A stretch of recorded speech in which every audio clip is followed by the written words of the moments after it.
Someone said to Jesus, I will follow you. And Jesus said to him, the foxes have den, the birds have nests, but the Son of Man has nowhere to go. In other words, if you want to follow me to escape from the troubles of life, hit the road, Jack. That's exactly what he's telling. If you think that you are going to come to follow me, to have it easy in life, you are not fit to be my disciple. Someone said, and then Jesus said to someone, you follow me. And he said, Father, Jesus, let me go and say goodbye to my family. And Jesus said to him, let the dead bury their dead. That's a very strange statement. In other words, let those who do not have the life of God within them, let them be buried, the other ones who does not have. In other words, if you are going to wait for your mother and father to die and then come to be my disciple, come to be the messenger of the good news, I don't need you. And Jesus said, no one put his hands to the plow. I don't know how many of you saw mules or horses and somebody plow in the fields. Not like today we have machines. No one put his hand to the plow, and while he is plowing, he looks behind. Because the plow, the Pharaoh will be there, it's not there. He said, no one is fit to be in my kingdom if you do not have the resolution to serve me without no reservation. Don't tell me your mother, don't tell me your father, don't tell me your brothers and sisters. You say, how horrible Jesus is. Well, what is the first commandment? Love God with all your heart, mind, and heart.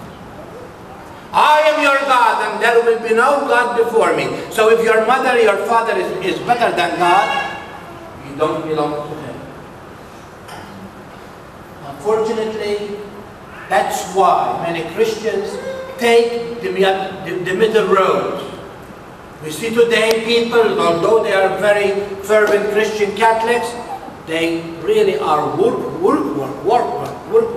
in their faith. They don't really are not on fire for the Lord. Do you hear the first reading today? How Elijah found his successor by throwing his cloak over him while he was plowing? And how the other one, although asked Elijah to go and kiss his parents and say goodbye, and Elijah gave it to him? The comparison is, in the first reading was allowed, but Jesus now wants more perfect, as we say, commitment. And in order to understand that, dear people, I like to see that second reading with St. Paul speak to us in a very special way what kind of commitment we are going to have. And that commitment is to be free from all those things that enslave us to sin, and to give one another service with love.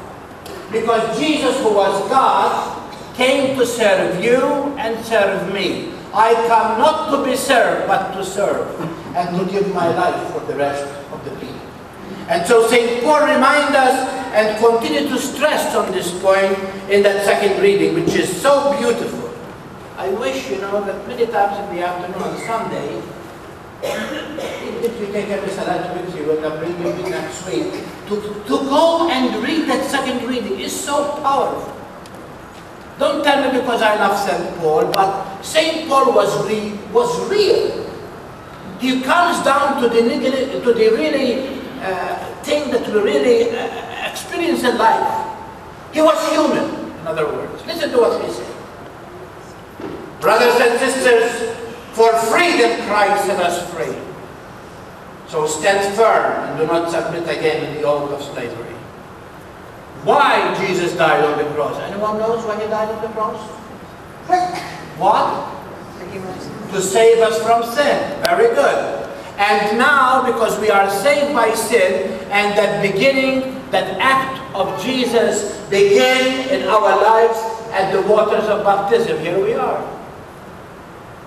And there, at the commitment of baptism, when we are cleansed from original sin and for all sin, because sin now is defeated by Christ, Satan now is, as we say, chained to that cross. He has no power anymore, although he tempts you, but you have to say yes to his temptation.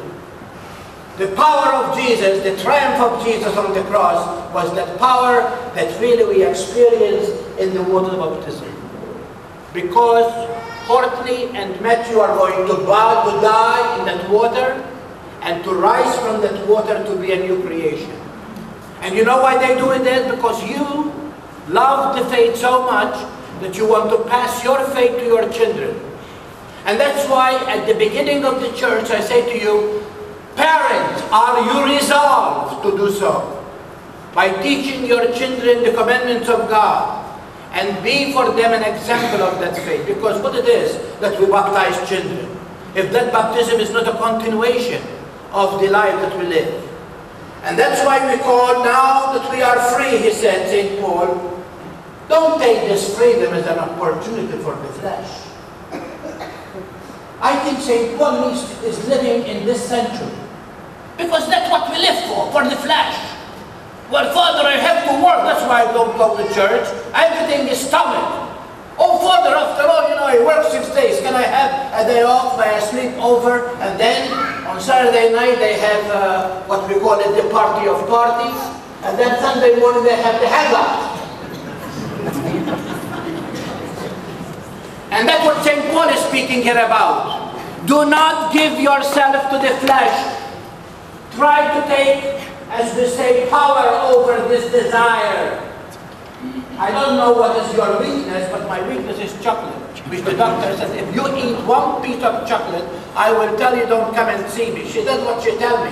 Why bother come to see me if you don't lose weight? Look at me. And I have no cook, but I am still fat. But the only thing is this. The only thing is this. That's what St. Paul said. You know your desire, you know where your weakness is, so avoid your weakness. When I was young priest, many people used to give me boxes of chocolate, and they say, oh, I have for 1 month reserve here. I open Christmas Eve, my morning is finished. But that is the flesh. The more we give the flesh, the more the flesh wants. And that's why St. Paul said, do not give yourself to the flesh. Why? Because we know what happened with the flesh. Sometimes people, when we do that, we are going to lose sight of hope and even the dignity of ourselves. But he said, serve one another. Take that freedom to serve one another in love. Jesus did not come from heaven because he has to. He comes because he loves us. And he loves us so much that he died for us. And now he is challenging you who take his name, because Christians is followers of Christ, to do the same with love. When I open the door for an elderly person, or a woman, or whoever it is, I don't do it because I have to. I do it because I want to. And that is our faith. Our faith is not because I have to. I go to church because I have to, because otherwise I cannot live with my wife the rest of the week because she will be on my case. I don't go to church because I make mortal sin. I don't go to church because that pastor, Father Carmel, that idiot will come after me. That is not the reason to go to church. I go to church because I want to show my love to God.